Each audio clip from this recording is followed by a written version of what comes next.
자, 오늘 말씀은 마태복음 20장 16절 말씀 한 절입니다. 함께 읽겠습니다. 시작. 이와 같이 나중된 자로서 먼저 되고 먼저 된 자로서 나중되리라.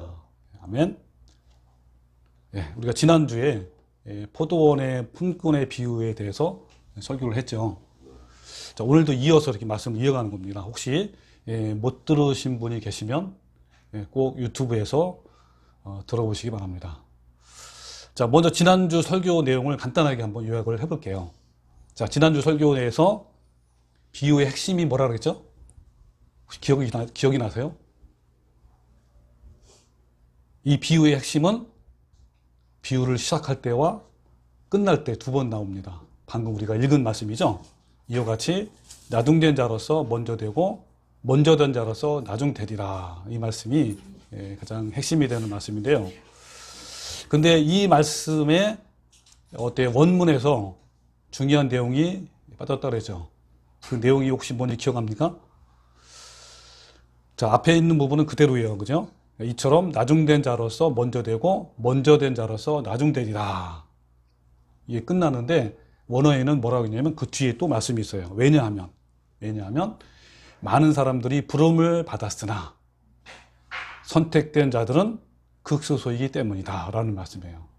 여기서 많은 사람이 부름을 받았으나를 다른 말로 바꾸면 청함을 받았으나, 그리고 선택된 자들은 헬라어로 에크레톡스, 어떤 사람이죠? 최고의 사람, 이런 뜻입니다. 이런 사람은 너무 적다라는 거죠. 많은 사람이 부름을 받았다는 것은 청함을 받은 자들이고 교회에 출석하는 자들을 말합니다. 부르심을 받은 많은 사람인 중에 선택을 받은 소수의 사람, 이 사람이 뭐라고요? 바로 최고의 사람. 한 문장으로 표현하면 생명으로 인도하는 좁은 길로 가는 자로서 날마다 자신을 십자가에 못 박혀 죽고 예수님의 성품을 닮아가는 자들입니다. 이들은 매우 어떻게 했다고요? 적은 수죠. 자, 마치 기드온의 300명 군사와 같아요. 이 사사였던 기드온은 약 한 3만 2천 명이나 되는 이스라엘 성인 남자들 중에 최고의 사람 몇 명을 뽑았어요? 300명 용사를 선택을 했습니다. 이들이 바로 소수의 선택된 자들이에요. 이들은요, 선택이 되었기 때문에 좁은 길로 가는 것이 아니라 좁은 길로 가기 때문에 선택된 자들이에요. 역시 300명의 용사들도 어때요? 미리 선택했기 때문에 그들이 최고의 사람이 된 것이 아니라 그들의 마음의 태도가 준비된 자였고 최고의 삶을 살았기 때문에 선택된 자들입니다. 자, 우리는 이 포도원의 품꾼의 비유에서 나중되었다가 먼저 된 선택된 자들, 자, 누구인지, 그리고 먼저 되었다가 나중된 사람이 누구인지 그 정체를 우리는 포도원의 비유를 통해서 알 수가 있어요. 자, 어떤 사람이죠? 자, 오전 6시에 온 품꾼들. 자, 이 품꾼들은 한 데나리온의 계약에 합의했잖아요. 그리고 오전 9시, 12시, 오후 3시에 온 품꾼들도 상당하게 주인과 계약을 했습니다. 그런데 오직 11시는 한국 시간으로 오후 5시에 온 일꾼들은요, 어때요? 유일하게 품삯 계약이 없었어요. 그래서 이 계약자들은, 즉 오전 6시, 9시, 12시, 오후 3시에 온 품꾼들은 먼저 온 자들이고, 계약하지 않는 11시에 온 일꾼들은 어때요? 나중에 온 자들이에요. 근데 서로 바뀌어서 역전이 돼요. 즉 먼저 온 자들이 나중이 되고 나중에 온 자들이 먼저가 되는 놀라운 일이 생깁니다. 자, 그럼 품꾼들의 비유에서 중요한 포인트는 계약자와 계약하지 않는 자로 나눠요. 그리고 각각 그들의 태도와 마음과 믿음과 신앙의 차이가 있어요. 여러분, 계약한다라는 말은 서로 이익과 대가성이 있다는 의미고, 계약이 없다라는 것은 어떤 이익이나 대가성이 없다는 것을 말합니다. 자, 이 포도원의 비유에서 이 계약자들, 아까 오전 6시, 9시, 12시, 3시죠. 이 품꾼들은요, 먼저 된 자로서 나중될 자들이에요. 즉 이들은 청함을 받은 자이나 선택된 자, 즉 최고의 사람이 되지 못했기 때문에 결국은 구원을 잃어버리는 자들입니다. 또한 이 계약자들은 남을 탓하고 원망하는 자들이며 오히려 하나님을 악하게 여기는 자들입니다. 이들은요, 이 계약자들은 선교를 하든지 전도를 하든지 기도와 찬양과 예배와 헌신을 하든지 그에 따른 품삯에 대한 불순한 기대감, 즉 대가성을 가진 자들입니다. 이런 계약자들은요, 보상을 받기 위해서 하나님과 거래하는 자들이에요. 이것을 기브 앤 테이크 정신. 이런 기브 앤 테이크가 뭐죠? 그렇죠. 예, 주면은 꼭 받아야 되는 이런 정신이 매우 추천한 거예요. 이들은요, 지옥이 두려워서 천국을 보상을 받기 위해서, 즉 천국을 가기 위해서 좁은 길로 걷는 자들이에요. 이들은 결국은 구원을 잃어버리게 될 것이고 영원한 멸망에 이르게 될 것입니다. 예, 그러나 이 계약하지 않는 자들, 선택된 자들, 최고의 사람들, 11시 일꾼들은요, 나중에 된 자로서 먼저 될 자이고 결국은 영생을 상속받을 자들이에요. 이 11시 품꾼들은요, 아무도 받아주지 않는 자신들을 거절하지 않고 일할 수 있도록 해준 것만으로도 너무 황송하고 너무 감사하는 자들이에요. 저와 같은 자들, 벌레 같은 우리 자신을 그죠? 받아주시고 사랑하신 그 은혜에 감격해서 순종하는 자들이에요. 이들은요, 품삯에 대한 대가성, 기대감이나 보상 심리를 갖지 아니하는 자들이고 믿음의 대상인 하나님과 거래와 흥정하지 않는 자들이에요. 이 선택된 최고의 사람들은요, 하나님이 나 같은 죄인을 살렸고 지금도 계속 살리시는 그 사랑 때문에 선교도 하고 전도도 하고 기도와 찬양과 예배를 하는 자들입니다. 이들은 계약자들처럼 내가 복을 받기 위해서, 돈을 잘 벌고 성공하기 위해서, 내 질병을 치유받기 위해서, 또 지옥이 너무 무서워서 천국 가기 위해서 교회 열심히 나가고 전도와 선교하는 것이 전혀 아니고, 또한 그것 때문에 기도와 찬양과 예배를 열심히 하고 봉사하고 헌금하는 것도 전혀 아니에요. 계약하지 않는 최고의 사람들은 나를 알아주고 인정받고 칭찬받기 위해서 섬기고 봉사하고 헌금하는 사람이 아니라는 거예요. 아무도 몰라주고 인정해주지 않아도 하나님을 사랑하기 때문에 원망스럽거나 억울하거나 섭섭하지 않는 겁니다. 이 계약하지 않는 최고의 사람들은 안으로 열매를 맺는 거예요. 그래서 기도할 때도 비록 겉으로는 기도하는 자세는 나타나지 않지만 그 마음이 오로지 하나님께 향해 있는 거예요. 그리고 하나님을 향한 그 갈망이 얼마나 마음이 간절한지요, 이들은 항상 말 그대로 쉬지 않고 기도하는 자들입니다.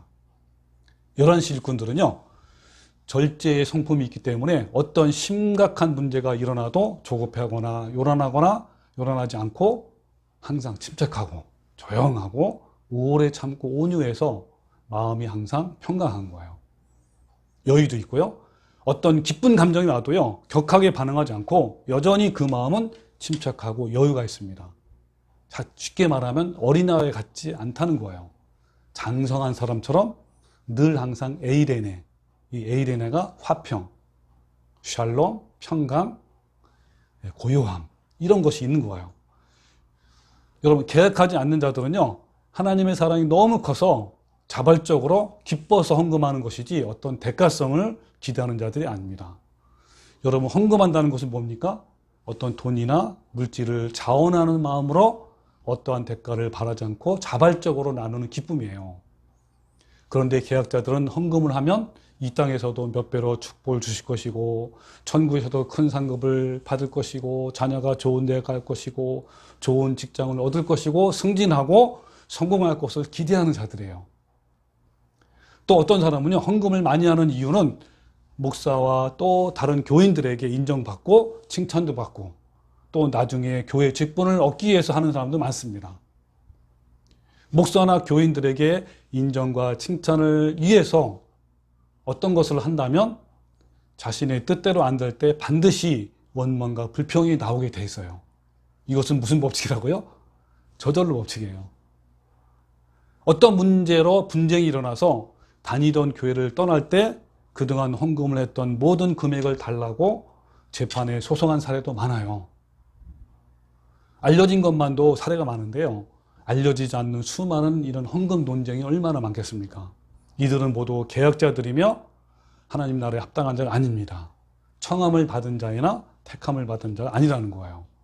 만약에 자신이 교회를 위해서 어떤 봉사나 섬김, 헌금을 했는데도 불구하고 목사가 알아주지 않고 성도들이 인정해주지 않는다고 섭섭하고 서운해하고 원망하는 마음이 든다면, 또한 자신의 어려운 문제가 해결되지 않고 오히려 악화되어서 남을 탓하고 하나님께 원망을 한다면 그는 계약자이고 먼저 된 자라서 나중될 자들이고요, 영생을 상속받지 못할 자들입니다. 이와 같이 어떤 대가성, 기브 앤 테이크를 가지고 종교 행위를 하는 대표적인 인물이 누구라고요? 예전에 저였고, 그리고 성경에는 누가 있어요? 바리새인이 있어요. 이 바리새인들은 정말 외식하는 자들이에요. 남에게 보이려고 사람이 많은 광장이나 사거리에서 기도하고 구제하기도 하고 성경을 암송하기도 합니다. 그런데요, 이런 외식이 바리새인들에게만 있을까요? 천만에요. 우리 모두 외식하는데 다 선수예요. 사람 속에는요, 바리새인과 같은 마음이 모두 존재합니다. 다른 사람들에게 보이고 싶어 하고, 또 자랑하고 싶고, 뽐내고 싶고, 인정받고 싶고, 칭찬받고 싶은 이런 마음이 모두 다 있어요. 뭐 이런 마음이 사실은 어떻습니까? 우리 인간의 부패한 성품이에요, 사실은. 그런데 역설적이게도 나는 이런 것이 없다라고 말하는 사람이 가장 위선적인 사람이에요. 그것은 뭐 같으냐면, 여러분 세리의 기도와 바리새인 기도가 너무 다르죠? 바로 그와 같은 차이인 거예요. 이 외식하는 사람의 특징은요, 나는 이런 사람이다 라고 자꾸 밖으로, 겉으로 표현하고 싶어 하는 것이 바로 욕구가 굉장히 강해요. 이런 욕구가. 그러니까 남을 잘 의식하고 남의 반응에 매우 예민합니다. 이런 사람은 상처가 많아서 매우 자존심이 강하고 목이 곧고 완고하고 고집이 세기 때문에 웬만해서는 자신의 약한 부분을 잘 드러내지 않고 인정하려 들지도 않아요. 또 외식하는 계약자들의 특징은요, 자신처럼 행동하지 않는 사람을 판단하고 지적하고 때로는 정죄합니다. 자신은 이러이러한 하는데 아니 저 사람들은 그것도 안 한다고 막 판단하고 비판하는 거예요. 이런 마음과 행위는 정말 악한 것 중에 매우 악한 죄입니다. 이런 계약자들은요, 외식하는 자들이며 율법주의자들이에요. 여러분, 율법주의자들이 무슨 뜻인지 아세요? 율법주의. 쉽게 설명하면 율법을 지켜서 구원을 받으려고 하는 것인데, 그러기 때문에 어때요? 겉으로 드러나는 종교적 행위에 집중합니다. 이들은. 율법을 주신 이유는 행위로 지키는 것이 아니라 마음과 성품이 얼마나 부패하고 타락했는지 깨닫는 거예요. 그런데 유대인들은 겉으로 드러나는 행위에 초점을 맞추어서 율법을 지키려고만 합니다. 특히 이 바리새인들과 율법사들은 마음으로 율법을 보지 못하고 문자 그대로 그냥 지키려고만 하는 거예요. 그 결과 행위는 몸의 습관이 되어서 겉으로 보기에는 거룩한 모습으로 변화되었지만 실제로 마음은 전혀 변하지 않고 부패한 상태 그대로입니다. 그래서 예수님이 뭐라냐면 외식하는 서기관과 바리새인들이여 하면서 잔과 대접의 겉은 깨끗하되 그 안에는 탐욕과 방탕으로 가득하는도다. 눈먼 바리새인이여 너는 먼저 안을 깨끗이 하라. 그리하면 겉도 깨끗하리라고 말씀하신 거예요. 여러분, 마음의 성품적 변화가 아니라면요, 어떤 율법적 행위도 소용이 없어요.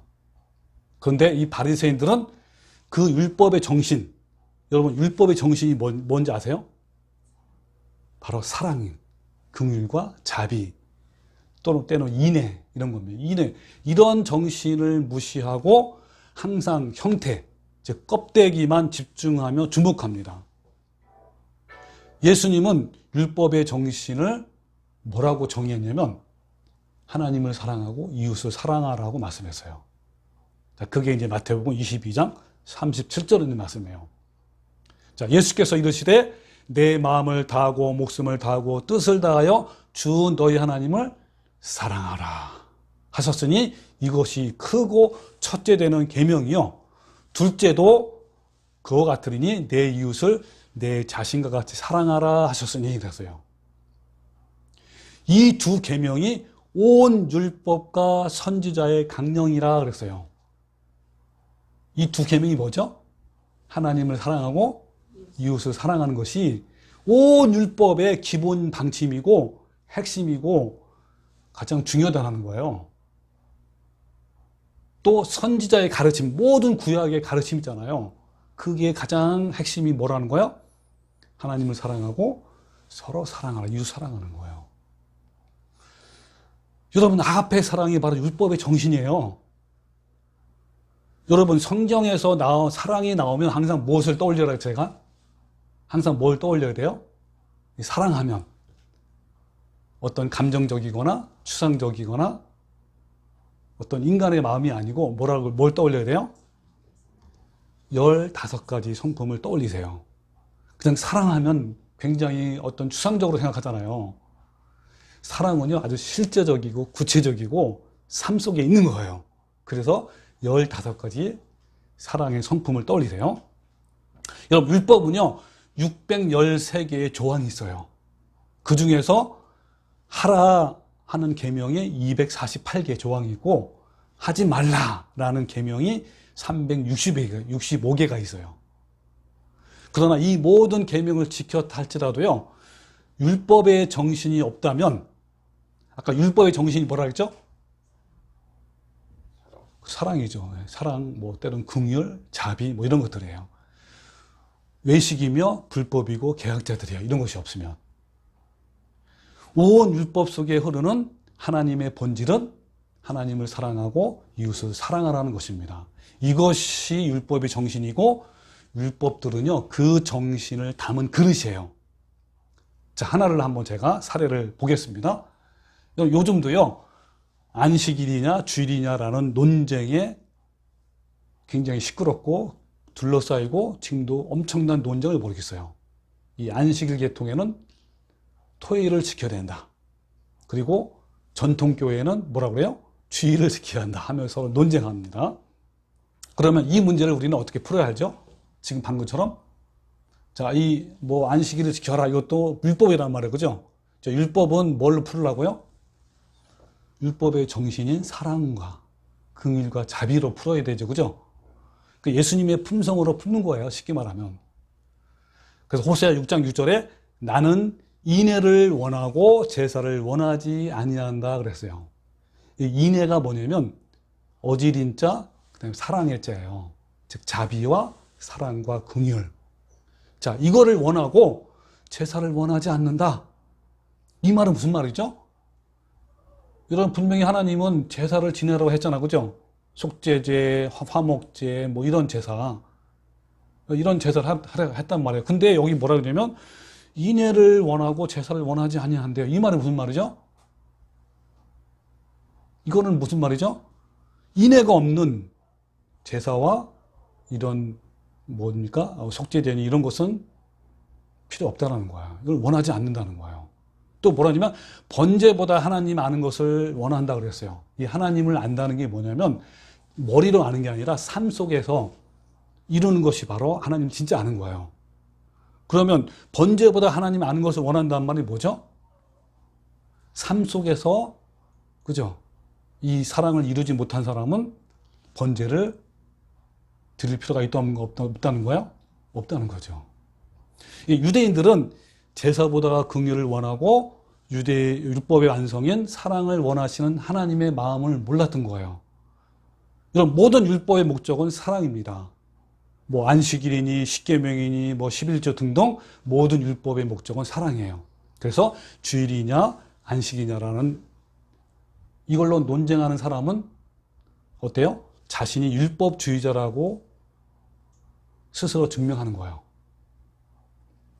그들은 율법에서 명령하고 있는 이 정신, 즉 사랑과 자비와 긍휼이죠. 이것을 무시하고 정신을 담고 있는 형태만, 껍데기만을 중시하는 것을 말합니다.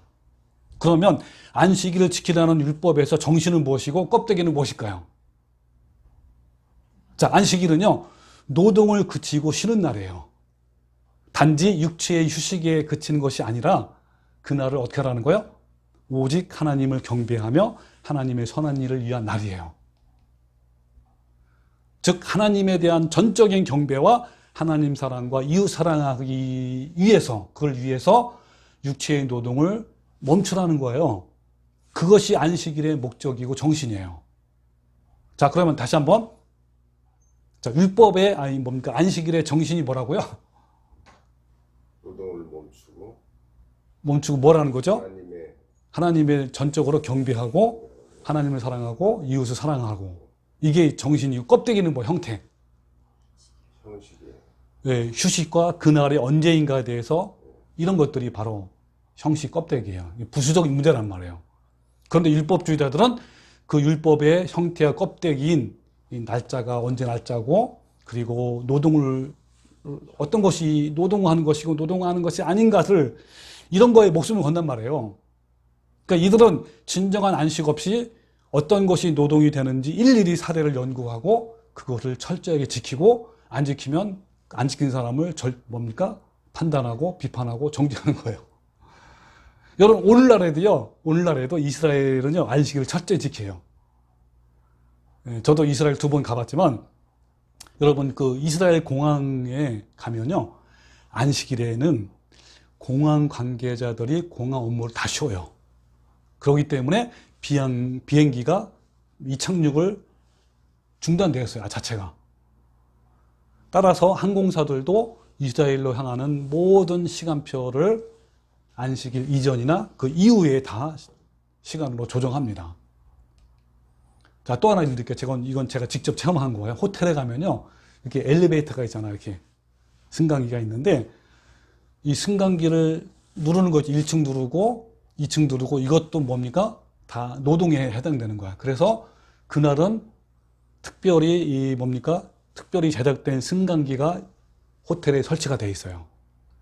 어떻게 되냐면, 그날은, 즉 안식일이죠. 안식일 날은 각 층마다 자동적으로 문이 열리고 닫히고 또 올라가고 문이 닫히고, 이게 항상 이렇게 왔다 갔다 해요.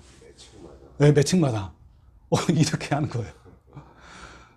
또 유대인들이 가장 신성하게 여기는 통곡의 벽이라고 있어요.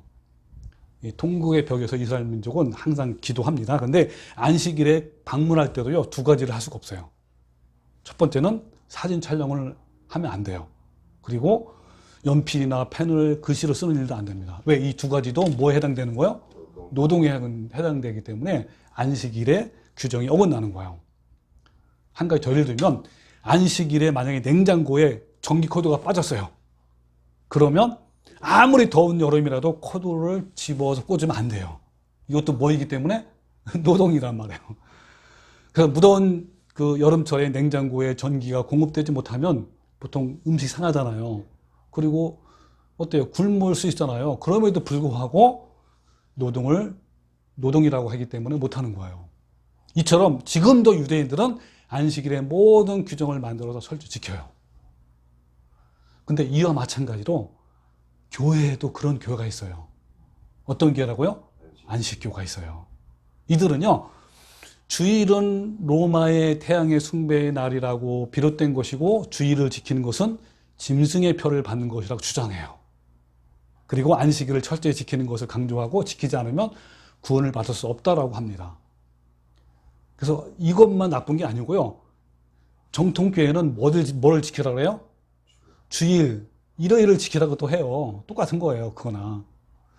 여러분, 하나님은요, 유대인들에게 안식일의 내용, 즉 안식일의 정신을 토일이라는 곳에 주은 것이고요, 그릇에 담아준 것이고, 그러나 예수님의 부활 이후에 초대교회가 안식일에 여전히 그 안식일을 지켰다라는 말씀이 거의 없어요.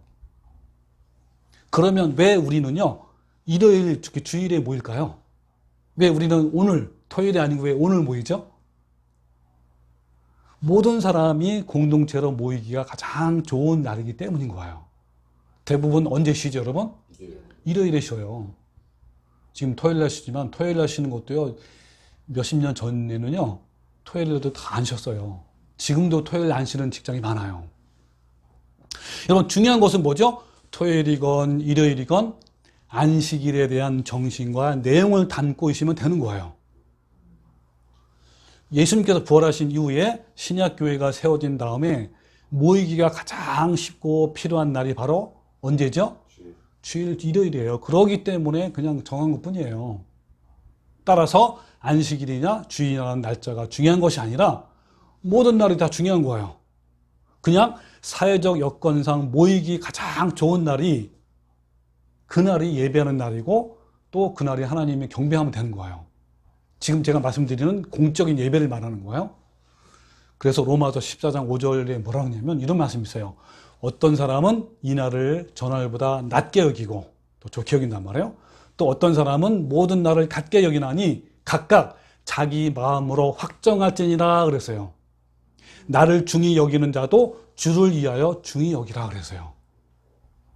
이해되시죠? 예를 들면요, 그 미용실 직원들은 언제 쉬는지 아세요? 화요일날 쉬어요. 주일날 예배 참석 못해, 토요일날도. 그래서 어떤 교회는요, 그 사람들을 위해서 화요일 예배를 드리는 거예요. 그리고요, 예, 따로.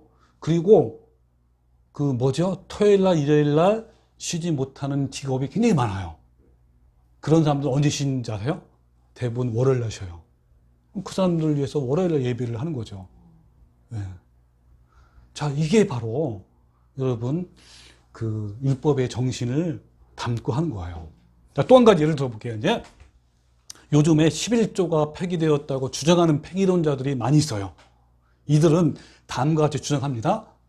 뭐라고 주장하냐면 11조는 구약의 율법이고 예수님께서 십자가의 율법을 완성했기 때문에 11조도 율법과 함께 성취가 되었다. 그리고 하나님께서 애초에 11조를 주신 것은 이스라엘에게만 국한된 법이다라고 했고요. 또 이제는 율법이 성취되었으므로 11조는 더 이상 필요가 없고 폐기되었다라고 주장을 합니다. 그러면 예수님은 뭐라 하겠죠? 자, 마태복음 23장 23절이에요. 뭐라 하냐면 화 있을진저 외식하는 서기관과 바리새인들이요. 이 화가 있다는 말이 뭐죠? 너는 화가 있을 것이다 하는 거예요. 하나님의 격분하시고 진노하신 거예요. 하나님의 심판이 있다는 걸 말씀하는 거예요. 네, 화 있을진저 외식하는 서기관과 바리새인들이요. 자, 예수님이 왜 진노했습니까? 화가 있다고? 왜 그랬죠? 외식하기 때문에. 외식하는 서기관과 바리새인들이요. 외식하기 때문에 너는 화가 있다는 거예요. 그죠? 그럼 어떻게 외식했냐면 그 다음 구절 나와요. 너희가 박하와 회향과 근체의 11조는 들이되, 이 박하는 뭐냐면 향료 식품을 말하고요. 그리고 회향은 식품, 식물. 그리고 근체는 어떤 씨앗을 말해요. 자, 이런 거에 11조는 드린단 말이에요.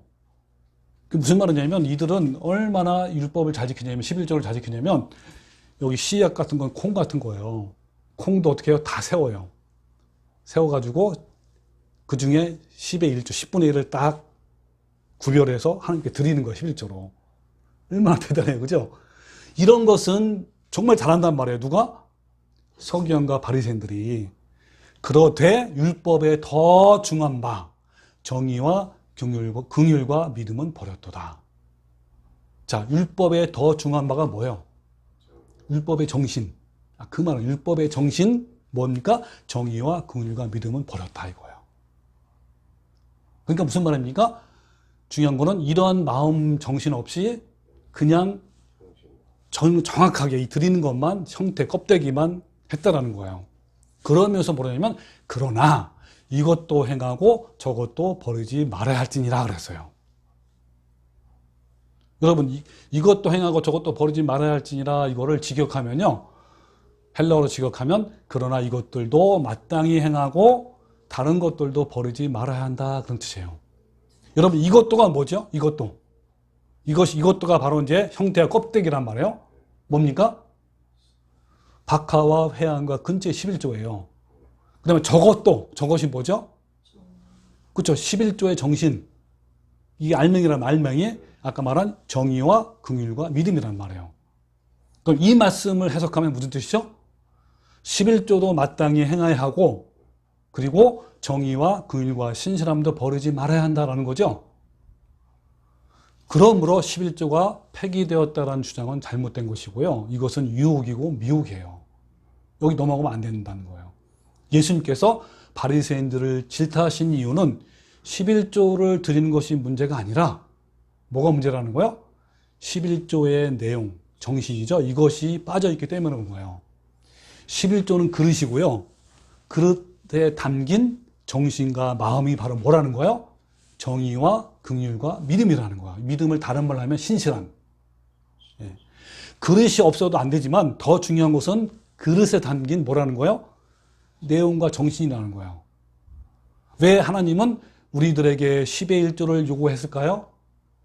가장 중요한 것은 11조를 통해서 뭐라는 거죠? 정의와 긍휼과 신실함을 삶 속에서 이루기를 원하신 거예요. 다시 말해서 정의와 긍휼과 신실함이 빠진 11조는요, 아무런 의미가 없다라는 거예요.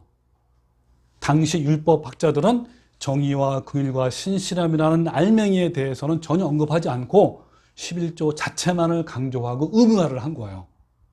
즉 바리새인들은 율법의 정신을 버리고 오직 형태만, 껍데기만 중시해서 어떻게 하면 11조를 정확하게 하는지 그 사례들을 다 일일이 연구하고 법으로 만들었어요. 그 대표적인 것이 바로 지금 말한 박하와 회양과 근체에 대한 11조예요. 예수님께서 바리새인들에게 진노하신 이유는 뭡니까? 정의와 긍휼과 신실함이 없기 때문에 그런 거예요. 이것은요, 우리에게도 동일하게 적용되는 거예요. 하나님께 열심히 헌금을 하면서도 하나님의 진노와 심판이 임할 수도 있다는 겁니다. 11조라는 형태와 행위를 통해서 하나님께서 우리에게 원하시는 것은 바로 정의와 긍휼과 신실함이에요. 만일 11조를 철저히 지키면서 정의와 긍휼과 신실함을 버리면 그것이 율법주의고 계약자로서 하나님 나라에 합당치 않다라는 거예요. 그런데 바리새인들은 11조라는 형태만, 이 껍데기만을 중요시하기 때문에 이런 식물이나 어때요? 씨앗 이런 것들을 11조를 철저히 드림으로써 그들의 자랑거리가 된 거야. 자랑거리. 외식하는 거죠.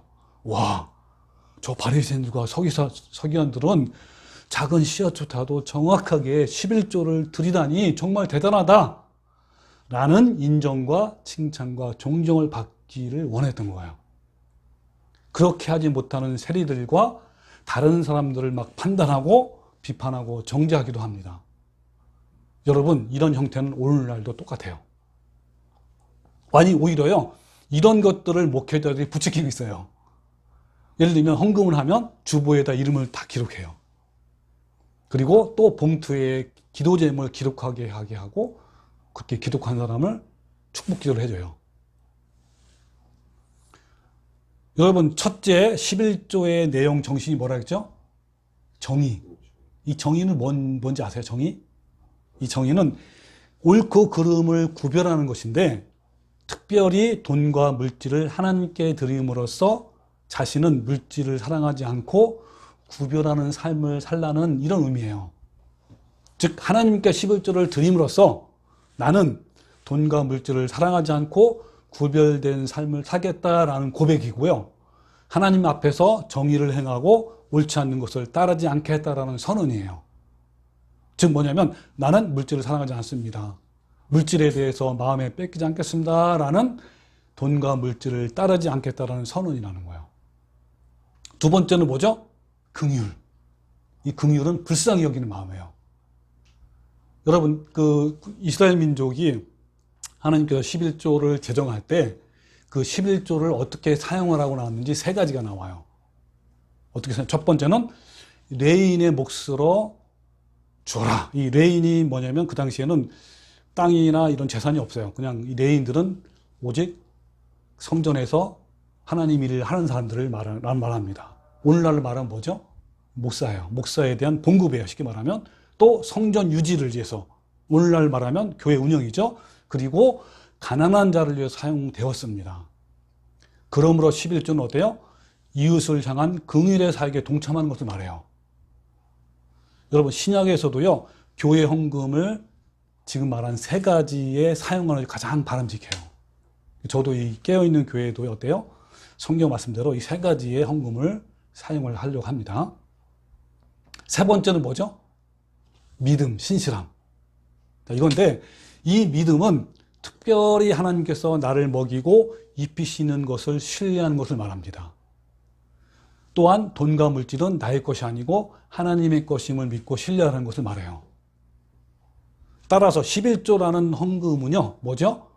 정의, 옳고 그름을 구별하는 삶, 긍휼, 불쌍히 여기는 마음, 그리고 뭐죠?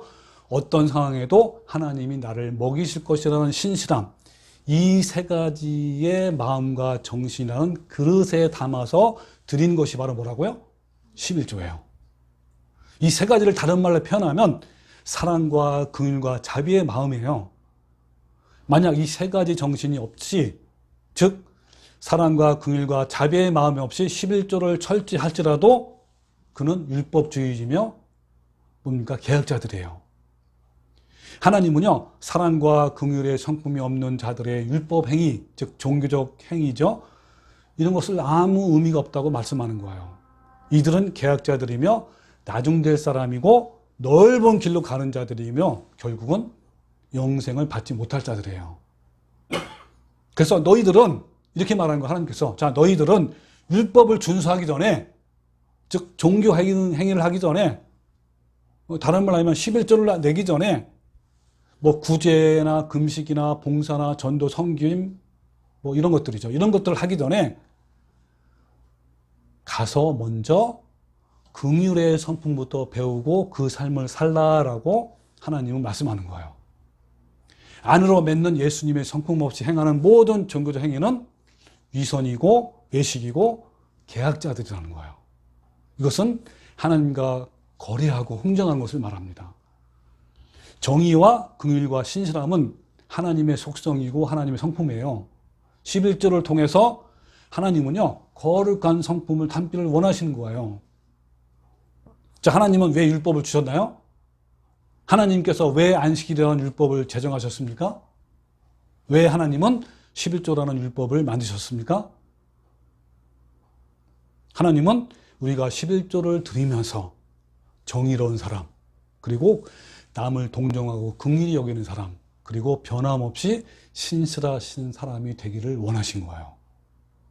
그러므로 정의와 긍휼과 신실함이 없는 사람, 즉 하나님의 성품을 닮아가는 삶이 없는 사람이 드리는 11조는 외식이며 위선이라는 거예요. 그래서 아까 말씀드린 화 있을진더 외식하는 서기관과 바리새인들이라고 하시면서 외식하는 이들을 어때요? 하나님께서, 예수님이 진노하신 거예요. 하나님은 11조를 하기 전에 먼저 긍휼과 정의와 신실함이 삶 속에서 증명되는 삶을 요구하시는 거예요. 삶의 기초가 되지 않고 드리는 11조는 어때요? 종교 행위에 불과하고요. 삶이 빠진 종교 행위는 하나님께 받지 않으십니다. 철저히 11조를 드리면서 직장이나 사회에서, 가정에서, 삶에서 하나님의 의를 구하는 삶을 살지 못하는 사람이 드리는 11조는 결코 하나님이 받지 않으십니다. 즉 뒤에서는 남의 탓을 하고 비방하고 원망하고 거짓말하고 죄를 지면서 철저히 11조를 한다고 해도 하나님 받지 않으시는 거예요. 철저히 11조를 드리면서 타인에 대한 동정심과 긍휼함이 없는 사람도 마찬가지입니다. 상대방이 자신을 비방하고 모욕한다고 서로 다투고 싸움하면서 11조를 드린다고 하나님 받으실까요? 철저히 11조를 드리면서 삶 속에서 신실함이 빠져있는 사람들도 마찬가지예요. 한결같지 않고 충성되지 않으며 상황에 따라 사람이 변화되고 또 신실함이 없는 사람이 드리는 11조를 하나님은 받지 않으시는 거예요. 철저한 11조를 드리면서 신의 성품으로 변화되지 않는 사람의 11조는 하나님이 거부하십니다. 이런 사람이 드리는 11조는 아무 의미도 없어요. 자, 우리 이사야서 한번 같이 봅시다. 이사야서 1장. 이사야서 1장. 예. 중요한 말씀이니까 같이 한번 봅시다. 이사야서 1장 2절부터 21절까지 말씀인데 너무 길어서 다는 제가 말씀을 읽지 않고요. 부분을 제가 읽겠습니다. 자, 이사야서 1장 2절. 저는 이제 표준 세번역으로 읽게요. 자, 이렇게 얘기합니다. 한번 들어보세요. 하늘아, 들어라. 땅아, 귀를 기울여라. 주께서 말씀하신다. 내가 자식이라고 기르고 키웠는데 그들이 나를 거역하였도다.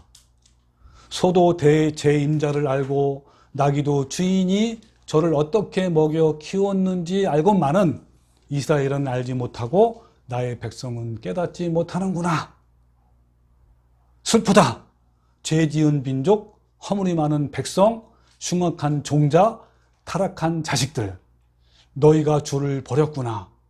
이스라엘의 거룩한 분을 업신여겨서 등을 돌리고 말았구나. 어찌하여 너희는 더 맞을 일만 하느냐? 어찌하여 여전히 배반을 일삼느냐? 우리 하나님의 법에 귀를 기울여라. 주께서 말씀하신다. 무엇하러 나에게 이 많은 재물을 바치느냐? 이거 뭐라 그랬죠? 어떻게 이 많은 재물을 바치느냐?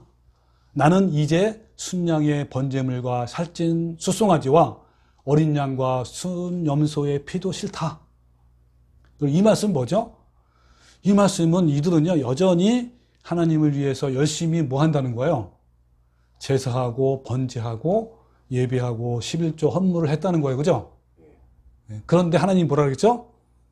싫다는 거예요. 그죠? 다 너무 싫다. 자, 또 이어서 너희가 나의 앞에 보이려고 오지만 누가 너희에게 그것을 요구했느냐? 나는 나의 뜰만 밟을 뿐이다. 여기 나의 뜰은 성전을 말합니다. 성전 뜰이 있어요. 다시는 헛된 재물을 가져오지 말라 그랬죠? 오직 가져오지 말라는 거예요. 다 쓸모없는 것들이다. 분양하는 것도 나에게는 역겹다 그랬어요. 왜 자꾸 이런 말을 하죠, 여러분? 하나님이 왜 나한테 재물도 드리지 말고 번제도 하지 말고 제사도 하지 말고 분양도 하지 말고, 그죠? 재물도 바치지 말라는 거예요. 왜 그렇죠? 역겹다라고 그러는 거예요. 왜 그런 거죠? 그들의 삶은 여전히 외식하는 삶을 산 거예요. 역겹고 또 초하루와 안식일과 대회로 모이는 것도 참을 수 없다. 너희들 열심히 모이고 또 안식일도 모이고 이렇게 하지만 모여서 뭐합니까? 막 예배할 거 아닙니까? 참을 수 없다는 거예요. 또 거룩한 집회를 열어놓고 못된 짓도 함께하는 것을 내가 더 이상 견딜 수 없다. 나는 정말로 너희의 초하루 행사와 정한 절기가 싫다 이 말이에요. 그것들은 오히려 나에게 짐이 될 뿐이다. 그것들을 짊어지기에는 내가 너무 지쳤다. 하나님이 지쳤대요. 네? 짐이 된단 말이에요. 너희가 팔을 벌리고 기도한다 하더라도 나는 거들떠보지도 않겠다. 너희가 아무리 많이 기도한다고 해도 나는 듣지 않겠다 그랬어요. 여러분, 바로 이게 하나님 마음인 거예요. 여러분, 삶이 빠진 종교 행위와 11조는 아무 의미가 없어요. 예수님의 성품을 닮아가는 삶이 없다면 차라리 11조를 하지 않는 것이 훨씬 좋아요. 왜 그렇죠? 그 사람은요, 바리새인처럼 위선자가 되기 때문인 거예요. 여러분, 얼마나 여러분 무섭습니까? 저도요, 목회자로서 동일한 마음이에요. 제가 가장 원하는 것은요, 깨어있는 교회 성도들이 가장 가까운 사람에게, 와, 누구누구는 하나님 믿더니 정말 변했네? 예전에는 교회 다니면서도 예의도 없고 함부로 말도 하고 막 까칠했는데 깨어있는 교회 다니면서부터 와, 진짜 선사가 되었어. 이거예요. 이건 하나님 마음도 똑같아요. 언젠간 지방에 사는 어떤 남자 형제분이 제 유튜브 말씀을 듣고 저에게 연락이 왔어요. 그 형제분이 뭐라냐면 남자분인데 유튜브에 있는 제 설교 말씀을 다 듣고 너무 좋고 기뻐서 저를 꼭 만나고 교제하고 싶다는 거예요. 굉장히 먼 지방에 사는 사람이에요. 그래서 저는 먼 지방까지 찾아가서 그 집에 함께 교제를 했어요. 집에서 대화를 하고 있는 중에 그 아내가 중간에 들어왔고 함께 간식을 먹으면서 계속 교제를 나누었습니다. 그 아내는 교회를 다니지 않는 사람이에요. 그래서 그때 제가 정말 큰 기대감을 갖고 그 아내에게 제가 질문했어요. 오, 남편분이 새롭게 많이 변화가 되었죠? 얼마나 좋으시겠어요? 이렇게 물어봤는데요. 그 아내의 대답은 충격적이었어요. 아니요, 전혀 변화가 되지 않았어요. 말과 행동이 예전 그대로인데요? 그 말 듣고 저는 정말 충격받았어요. 아니, 유튜브에 올려있는 그 수많은 저의 설교 내용이 전부 뭐였어요? 예수님의 품성과 마음으로 새롭게 변화를 받으라는 거예요. 아니, 도대체 무슨 말씀을 들었길래. 저는 정말 실망했어요. 근데 어쨌든 그래도 언젠가는 변하겠지라는 희망을 가졌는데 결국에는 엉뚱하게도 신비주의에 빠진 것 같아서 정말 마음이 아파요. 그분이 또 저에게 헌금도 몇 번 했어요. 후원금을 몇 번 줬습니다. 여러분요, 하나님이 원하시는 것은요, 헌금이나 봉사가 아니에요. 어떤 능력 있는 사역도 아니고요, 많은 예배와 찬양도 아니에요. 뭐죠? 하나님은요, 인애와 사랑과 긍휼과 자비의 마음과 풍성, 이런 성품을 가지고 삶 속에서 증명되는 삶을 사는 것을 원해요. 여러분, 하나님의 인애와 자비와 긍휼과 성품이, 사랑의 성품이요, 내 안에 풍성하면 어떻죠? 우리는 진정으로 올바른 11조, 그 다음에 안식일, 헌금, 봉사, 구제, 금식, 기도를 할 수가 있어요. 진정한 마음으로. 하나님이 가장 혐오하시고 역거하시고 견딜 수 없는 것이 바로 뭐라고 그랬죠? 외식이고 위선이에요. 하나님은요, 창녀나 세리 같은 죄인들에게 진노하는 것이 아니라 당시에 가장 금식도 철저히 했고요, 기도도 가장 많이 했고, 구제도 가장 많이 했고, 말씀 연구를 가장 열심히 하는 바리새인들이고 율법사이고 서기관들이에요. 그래서 마태복음 23장 예수님은 외식하는 바리새인들에게 화가 있을 것이다, 외식하는 자라고요, 7번이나 말씀했어요. 그리고 산상본 6장에도요 3번이나 연속해서 말씀하셔요. 뭐라고 하냐면 마태복음 6장 2절에요. 그러므로 구제할 때 외식하는 자와 같이 너희 앞에 나팔을 불지 말고 은밀하게 구제하라. 왼손이 하는 것을 오른손이 모르게 하라 그랬어요. 또 5절에 또 너희는 기도할 때 외식하는 자가 같이 하지 말고 골방에서 은밀하게 기도하라 그랬어요. 또 16절에는요, 금식할 때 너희는 외식하는 자들과 같이 슬픈 기색을 하지 말라. 오히려 기름을 머리에 바르라 그랬어요. 아무도 모르게 하라는 거예요. 왜요? 이런 외식은요, 무서운 영혼의 질병인데 특별히 열심히 교회 다니는 교인들에게 나타나는 아주 대표적인 현상이에요. 여러분, 외식은요, 무서운 암덩어리고 독소입니다. 말씀도 많이 보고 11조도 하고요, 기도와 구제와 금식과 예배는 열심히 하는데 바리새인들처럼 외식하고 내면에 변화가 없다면 무슨 소용이 있겠습니까? 왜 우리는 11조, 주일 예배, 금식, 기도, 전도, 봉사합니까? 이것을 통해서 속사람이 변해서 하나님의 사람으로 만들기 위한 거예요. 내면의 변화가 일어나지 않으면요, 이런 종교 행위가 오히려 그 영혼을 죽이고요, 구원을 상실하게 하고요, 영혼이 피폐해지고 교만하게 만들어요. 진리를 알기 전에 저도 외식하는 자였고 위선자였고 바리새인 같은 저도 그랬습니다. 그런데 놀라운 사실은요, 진리를 바로 알아도요, 잘 보세요, 놀라운 사실은 진리를 바로 알아도요, 날마다 십자가에서 내가 죽지 않으면 언제든지 고개를 불쑥 내밀며 올라오는 것이 바로 외식이고요, 위선이에요. 이런 함정에 얼마든지 저도 빠질 수 있어요. 그래서 사도 바울이 어떻게 했다는 거예요? 날마다 자기 몸을 복종시켰고요, 날마다 죽은 거예요. 여러분, 왜 헌금과 구제와 금식 기도할 때 될 수 있으면 남에게 보이지 말고 은밀하게 하라고 예수님 말씀하셨나요? 왜냐하면요, 은밀하게 할 때 하나님 앞에서 순수하고 거룩성이 유지가 되는 거예요. 근데 은밀하게 하지 아니하면 그 순수성과 거룩성을요 상실하게 하고 부패하게 됩니다. 왜 골방에서 은밀하게 기도를 가셨나요? 여러분, 여기서 골방은요, 물리적인 장소만을 의미하지 않습니다. 사람이 많은 곳에서도요, 어때요? 일부러 두 손을 모으고 무릎을 꿇고 소리내어 기도하지 말라는 거예요. 바리새인들은요, 일부러 사람들이 많은 시장이나 사거리에서 경건하게 두 손을 올리고 소리를 내어 기도했어요. 이런 걸 좋아했어요. 왜 그럴까요? 그렇죠. 사람들을 의식한 거예요. 물론 교회에서 함께 통성으로 기도할 때는요, 두 손을 모으고 때로는 두 손을 높이 들고 무릎을 꿇고 소리내어 기도할 수 있지만 사람들이 있는 일상적인 곳에서 굳이 그렇게 기도할 필요가 없는 거예요. 하나님은 항상 우리를 뭘 보죠? 우리 마음을 보셔요. 마음. 우리는요, 시장처럼 사람이 많고 시끄러운 곳에서 얼마든지요, 마음의 골방. 여러분, 마음의 골방이 뭔지 아세요?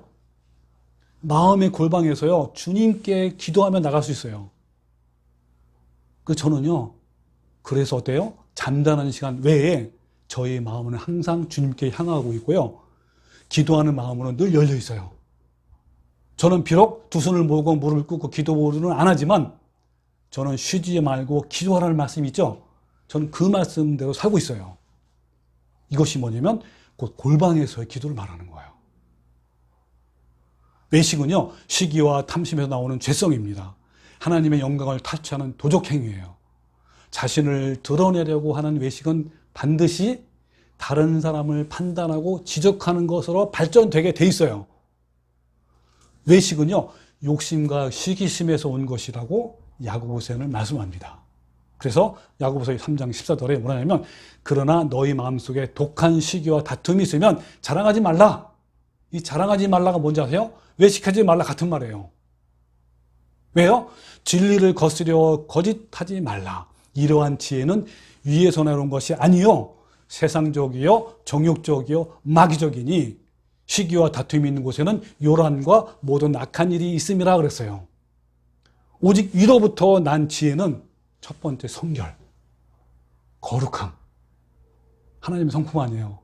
그리고 다음에는 화평, 에이레네, 샬롬, 평강, 그리고 관용, 너그럽게 하고 하는 거예요. 그 다음에 양순, 온유 같은 거예요. 그리고 긍휼과 선한 열매가 가득하고 편법과 거짓이 없나니 화평케 하는 자들은 화평으로 쉬며 의의 열매를 맺느니라 그랬어요. 여러분, 이것들을 한편으로 다 뭐라 그래요? 한 단어로 하면 아가페 사랑이에요. 네, 사랑의 성품. 이것을 구체적으로 하면 15가지. 바로 이게 위로부터 나온 지혜예요. 위로부터 나오는 하나님의 율법의 정신이고 마음이에요. 남에게 보이려고 하는 외식은요, 땅의 것이고 정욕적이고 귀신의 것으로 하나님의 심판이 있는 거예요. 이런 외식의 출처가 귀신과 마귀라는 거예요. 그러나 하나님께로 나오는 것은 겸손함으로 자기를 낮추는, 감추는 거예요. 자신에게 외식하라는 욕구가 생기면 어떻죠? 여러분, 이런 욕구 생기면요, 빨리 주님께 십자가로 달려가서 부패한 마음을 죽이고요, 그 또한 내 주위에 외식하는 자가 있다면요, 가까이 하지 마십시오. 왜냐하면 예수님이 뭐라고 하냐면 누가복음 21장 1절에 이랬어요. 예수께서 먼저 제자들에게 말씀하여 가라사대 이르시되 바리새인들의 누룩 곧 외식을 주의하라. 그러니까 가까이 하지 말라는 거예요. 여러분, 외식하는 사람과 가까이 하지 마십시오. 왜 그것을 바리새인들의 누룩이라고 표현했을까요? 누룩은 어떻지? 어떤 특징이죠? 금방 번져요. 빠르게 번지고요, 금방 잠식합니다. 그래서 그런 사람 가까이 있지 말라 그랬어요. 주의하라 그랬어요. 경계하라는 거예요. 경계. 여러분, 그렇게 하십시오. 왜요? 금방 옮아요. 금방 사람은 그 말에 속게 돼. 그래 하면서 따라가게 돼 있어요. 그럴 때 여러분 착착 다 카트시키세요. 그런 사람이 만약에 이렇게 유혹하면요, 다 카트시키는 거예요. 주님이 가장 싫어하시고 혐오스럽게 생각하신 것이 있는데 그것이 바로 바리새인들의 외식과 위선입니다. 그들은 거룩의 모양은 있으나 그의 마음은 위선과 교만으로 가득 찬 거예요. 여러분은 어떠신가요? 외식으로 드리는 11조는 하나님이 역겨워하시고 참을 수 없다고 하시고요. 더 이상 견딜 수 없다고 하시고 싫어하신다고 말씀하는 거예요. 또 볼까요? 미가서 6장 6절 찾아봅시다. 자, 미가서 6장 6절 구약에 있는 말씀인데요. 저 뒤쪽에 있습니다. 자, 미가서 6장 6절부터 8절 말씀. 여기 있는 말씀도 아까 이사야서 1장 말씀과 같은 말씀입니다. 그래서 이 표현을 했는데, 자, 내가 한번 읽어볼게요. 그냥 들어보세요. 찾았으면. 내가 무엇을 가지고 여호와 앞에 나가며 높으신 하나님께 경배할까? 내가 번제물로 1년 된 송아지를 가지고 그 앞에 나갈까? 이 말은 무슨 말이죠? 그렇게 하지 말라는 거죠. 반어법이에요. 잘 보세요. 그 다음에 여호와께서 천천의 순양이나 만만의 강물 같은 기름을 기뻐하실까? 기뻐하신다는 거야? 안 하신다는 거야? 안 하시는 거죠. 천천의 순양. 천천이면 천번이에요. 아마 수천만 명이죠. 수천만 마리의 순양이나 만 곱하기 만이에요. 이런 기름을 기뻐하실까 그런 거예요. 내 허물을 위하여 내 맏아들을 내 영혼의 죄로 말미암아 내 몸의 열매를 드릴까? 이번에는 뭐라고 그랬어요? 아들을 드리면 또 내 몸의 열매를 드릴까? 이것도 아니라는 거, 그죠? 사람아, 주께서 선한 것이 무엇임을 내게 보이셨나니 여호와께서 내게 구하신 것은 오직 뭐라고요? 오직 정의를 행하며 인자를 사랑하며 겸손하게 내 하나님과 함께 행하는 것이 아니냐? 분명히 하겠죠, 그죠? 하나님은요, 천천의 양도 필요 없어요. 하나님은요, 만만의 기름도 필요 없는 거예요. 이 당시에 기름이 얼마나 비싸고요, 값진 것인지 아세요? 다 필요 없어요. 하나님은 뭐를 원하신다고요? 정의, 인자, 사랑, 겸손. 이게 한마디로 뭐죠? 사랑. 예수님의 성품이에요. 하나님의 거룩한 품성, 형상. 이걸 원하시는 거예요. 이것이 11조의 정신이며 모든 율법의 정신이라는 거예요. 하나님께서는요, 11조라는 율법 속에 정의와 긍휼과 신실한 사람이 되기를 원하시는 것을 바로 그 정신을 담은 거예요. 그러므로 안식일을 지키느냐, 토요일을 지키느냐, 11조를 내느냐, 폐 없어졌느냐, 이것을 논쟁하는 사람이 있는데 이건 전혀 중요하지 않은 거예요. 11조를 내느냐 안 내느냐. 또 어떤 사람은요, 순수익에서 내느냐. 그러니까 인건비, 임대비 다 빼고 순수한 수익에 내느냐, 아니면 전체 수익에 내느냐 등등 이렇게 쓸데없는 논쟁을 많이 해요. 이게 필요 없다는 거야. 꼭 11조를 내느냐, 얼마를 내느냐 중요한 것이 아니에요. 헌금이든지 헌물이든지 자신의 형편에 맞게 그 정신을 담아서 드리면 돼요. 그리고 헌금 종류도 여러분 얼마나 다양한지 아세요? 일반 교회 보면요, 수십 가지예요. 여러분, 이것도 성경적이지 않습니다. 그냥 한 가지로 드리면 돼요. 그래서 고린도후서 9장 7절에요. 각각 그 마음에 정한 대로 할 것이요. 뭐에 정한 대? 마음에 정한 대로 할 것이요. 인색함이나 억지로 하지 말지니 하나님은 즐겨내는 자를 사랑하시니라 그랬어요. 여러분, 껍질 가지고 싸우지 마십시오. 중요한 것은 율법의 정신이 있는가 없는가가 그 중요한 거예요. 성경에 밑줄을 긋는 것도 좋지만 더 중요한 것은 삶의 밑줄을 그어야 합니다. 삶이 빠진 기독교는 개독교예요. 삶이 빠진 그리스도인은요, 그리스도인이 아니고 전혀 아닌 거예요. 삶이 빠진 목사는요, 사꾼이에요, 사꾼. 삶이 빠진 성도는 성도가 아니라 가짜 교인이에요. 11조는 축복의 씨앗이나 마중물이 아니에요. 11조를 들었다고 하나님께서 복을 주시고 안 들었다고 저주를 하시는 것도 아닌 거예요. 11조를 하면서 축복이라는 대가성을 바라거나 하나님과 거래하고 흥정하는 사람들은 계약자들이며 하나님과 아무런 관계가 없습니다. 자, 이제 마지막으로 너희는 이것도 행하고 저것도 버리지 말지니라 라는 말씀을 한번 더 조금 더 설명할게요. 예, 하루는요, 바리새인들과 헤롯 당원들이 합세해가지고 예수님을 곤경에 빠뜨리기 위해서 예수님께 다음과 같은 질문을 해요. 이 마태복음 22장 17절인데 당신의 생각에는 어떠한지 우리에게 이르소서.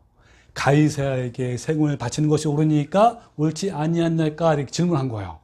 가이사는 그때 당시에 황제, 로마 황제, 카이사, 시저라도 시저. 예, 결코 하나가 될 수 없는 이 바리새인과 헤롯 당원이 함께 사전에 치밀하게 짜여진 교활한 음모를 가지고 예수님께 접근해서 세금 문제를 올무로 놓는 거야, 이렇게. 못 빠져나가게, 함정에 빠지게. 그 당시에 세금 문제는요, 정치적으로 매우 민감한 문제예요. 그들의 교활한 계략은요, 예수님께서 가이사의 황제에게 세금을 바치는 것이 옳다라고 한다면 예수님은 헤롯 당원을 지지함으로 백성들에게는 배척을 당해요. 또 반대로 가이사에게 세금을 바치는 것이 옳지 않다라고 한다면 예수님은 백성들의 지지는 받겠지만 반로마적인 모반자가 되어서 십자가의 처형을 받게 되는 거예요. 세금을 반대하는 무조건 십자가 처형이에요. 이때 예수님께서는 그들의 악한 계략을 간파하시고 그들이 세금으로 내는 데나리온 동전을 가져오라 그랬어요. 그 18절에 예수께서 그들의 악함을 아시고 이르시되 외식하는 자들아 어찌하여 나를 시험하느냐 세금 낼 돈을 내게 보이라 하시니 데나리온 하나를 가져왔거늘 예수께서 말씀하시되 이 형상과 이 글이 누구의 것이냐 이르되 가이사 것이니라 그랬어요. 그러니까 예수님이 데나리온 동전 있잖아요. 거기에 새겨진 가이사의 그 형상이 있어요. 그림. 그리고 또 밑에 글이 있어요. 어떤 글이냐면 신성한 아우구스투스의 아들 티베리우스의 가이사 이렇게 했어요. 가이사를 신처럼 숭배하는 말이에요. 21절에 뭐냐면 이에 이르시되 그런즉 가이사의 것은 가이사에게 하나님의 것은 하나님께 바치라 그랬어요. 하시니 그들이 이 말씀을 놀랍게 여겨 예수를 떠나서요. 아무 말도 없는 거예요. 여러분 여기서요. 가이사의 것은 가이사에게 하나님의 것은 하나님께 바치라. 이 말씀이 무슨 뜻인지 아세요? 이 말씀 하나로 다 떠나잖아요. 아무 말 못하고. 너무 굉장히 깊은 교훈의 말씀이 있어요. 여러분 이 말씀은요. 이 땅에 속한 백성이라면 시저의 것은 시저에게 내라. 세금 내라는 거예요. 또한 하늘에 속한 백성이라면 하나님 것은 하나님께 드려라는 거예요. 그러니까 하나님 백성에게는 두 개의 시민권이 있어요. 하나는 이 땅의 시민권. 그 하나는 어디에 있어요? 하늘의 시민권이 있어요. 그래서 뭡니까? 세금은 시민으로서의 필수적인 의무이고 또한 정당한 권리예요. 형님 잘 아시죠? 그죠? 세금은 정당한 권리란 말이에요. 의무예요, 의무. 하나님의 시민으로서의 의무고요. 또 하나는 뭐야? 이 세상에서의 한국 시민으로서의 의무예요. 하나님의 백성은요, 이 세상에 세금도 내야 되고, 하나님 나라의 세금도 내야 하는 거예요. 그래서 빌립보서 3장 20절에 하늘에, 우리의 시민권은 하늘에 있는지다 그랬어요. 우리의 시민권은 어디 있다고요? 하늘에 있는 거예요. 예, 맞습니다. 우리가 하나님의 시민권을 가진 자로서 주님께 헌금을 내는 것은 마땅한 거예요. 납세하지 않는 시민은요, 시민이 아니고 시민이기를 포기하는 자들이에요. 세상 나라에 납세의 의무를 하지 않으면 어떻죠? 자신이 그 결과를 당하는 것처럼 하나님의 나라에도 마찬가지예요. 그러니까 11조는 어떤 거죠? 하나님의 시민으로서의 세금이에요. 11조가 폐해졌다고 주장하면서 11조를 거부하는 자들은 악한 자들이고요. 하나님께 물질을 드린 것을 아까워하는 자들입니다. 자, 마지막으로 너희는 이것도 행하고 저것도 버리지 말아야 하리라 그랬어요. 예수님이 분명히 말씀했습니다. 자, 이제 우리 여러분 이 두 가지 중에 하나를 선택하고 결단하십시오. 여러분 계약자입니까? 아니면 계약하지 않는 열한실군입니까? 여러분은 청함을 받은 자입니까? 아니면 택함을 받은 최고의 사람입니까? 예, 우리 모두 주님이 나를 사랑하시고 내가 주님을 사랑하기 때문에 항상 세리와 종의 마음으로 선택된 자, 먼저 된 자, 최고의 사람, 즉 좁은 길을 가는 자가 되어서 영생을 상속받는 자가 되기를 주님의 이름으로 축원합니다. 아멘. 아멘.